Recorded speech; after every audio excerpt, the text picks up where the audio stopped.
Okay. Assalamualaikum and good morning. We are from Group 13 and today we're going to present to you about application of thermodynamics in heat pumps.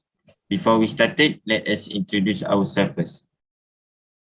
Okay, my name is Amirul Haras bin Zaman and my metric number is 206723. Hi, my name is Muaz bin Abdul Malik and my number is 207529. Hi, my name is Nashada binti Badrul Zaman. My matrix number is 20635. Without further ado, I will proceed to introduction part. So, what is heat pump? Heat pump is a mechanical device that extract and transfer heat from one source to another.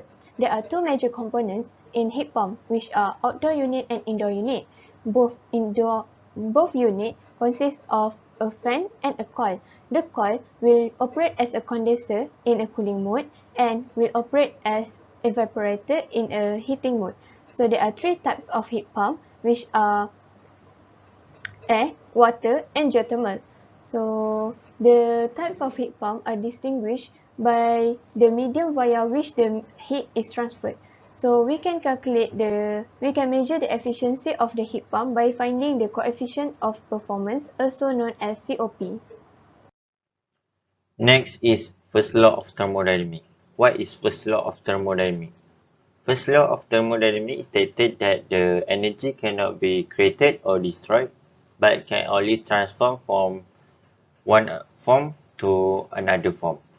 Also, the amount of energy must before and after the transform must be same. Why using first law in heat pumps?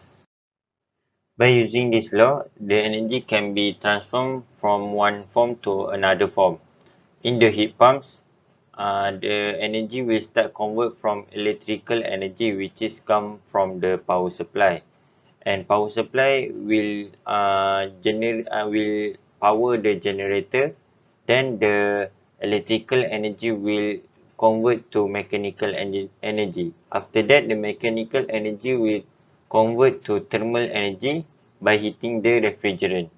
Lastly, the refrigerant will go through the cycle of conservation energy as it follow the heat pump cycle system.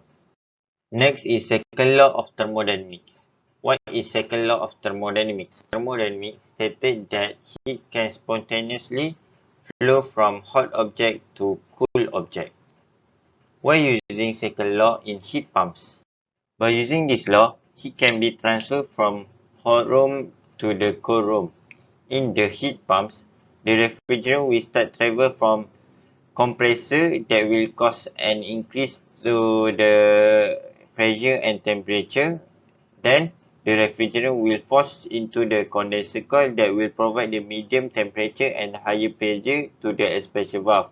In the expansion valve, the refrigerant will decrease the temperature and pressure and produce the liquid vapor mixture. Based on this, refrigerant that have a low heat capacity will absorb heat in this coil. So now I'm going to present about the analysis of thermodynamic in heat pump. So before that, we'll introduce the main component in the heat pump. The first one is the compressor. The second one is the vesting valve. The one is indoor or outdoor heat exchanger, or we can call it indoor or outdoor unit. So the fourth one is expansion valve, and lastly the refrigerator itself. So now we will move on to the first component. For the reversible valve, or we can call it four-way reversible valve. This component is the main reason why the heat pump can operate in two modes, which is the heating mode and cooling mode. So this component located at the beginning of the heat pump, which is after the compressor. The function of this component is to redirect the refrigerant in the heat pump so that we can control it either for heating mode or cooling mode. So for the second one is the compressor.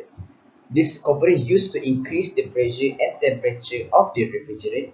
So the compressors are able to rapidly compress, forcing the molecule together and causing the molecule to fit into a small volume so that the refrigerant that flows out of the compressor will become a high pressure refrigerant. So for the third one is the expansion valve. So this component is used to regulate the flow of the refrigerant because expansion valve are able to decrease the refrigerant pressure and temperature in the system. As you can see in the diagram, after the refrigerant flows through the expansion valve, it will expand in volume and become a liquid vapor mixture. So for the fourth one, which is the outdoor and indoor unit, so we will split into two modes, which is the heating mode and cooling mode. So the refrigerant in the outdoor unit coil will begins to evaporate as it absorbs the heat from the outside. Liquid will transform into a gas and the refrigerant gas will carry into the interior unit, which will turn it back to a liquid. This process releases the heat which will then will be used to increase the temperature in the building. So for cooling mode, the refrigerant in the indoor unit will begin to evaporate as it absorbs the heat from the indoor surrounding. So the liquid will transform into a gas and the refrigerant gas will carry it to the outdoor unit, which will turn it back to a liquid as it releases the heat to the outside. This process will cause the temperature in the building to drop. So this is the diagram of the heat pump in cooling mode. So lastly, for the refrigerant, we cannot use water in the heat pump because it have a high boiling point, so it will not become efficient to use it. So to encounter this problem, HFC refrigerant such as R410A will be used in the system in order for the heat pump to work efficient. So that's it for the analysis. I will pass it back to Shada. Now, I will explain on the application of heat pump when it is in a cooling mode. So first, the air from inside of the house will blown through into an indoor heat exchanger. So the heat will be absorbed by the refrigerant. So the liquid refrigerant will heat up and evaporate into a gas form. So next, the gaseous refrigerant will move to the compressor via ducts. So the compressor will pressurize the gas and during the process, it will heat up the refrigerant. Next, it will move to the outdoor heat exchanger. So since the air outside of the home is cooler than the hot pressurized refrigerant, so the heat will be transferred from the refrigerant to the air outside. So the refrigerant then will condense back to liquid and it is ready to be pumped into the expansion valve. So at the expansion valve, it will reduce the pressure, thus causing the refrigerant to be in cool and liquid state.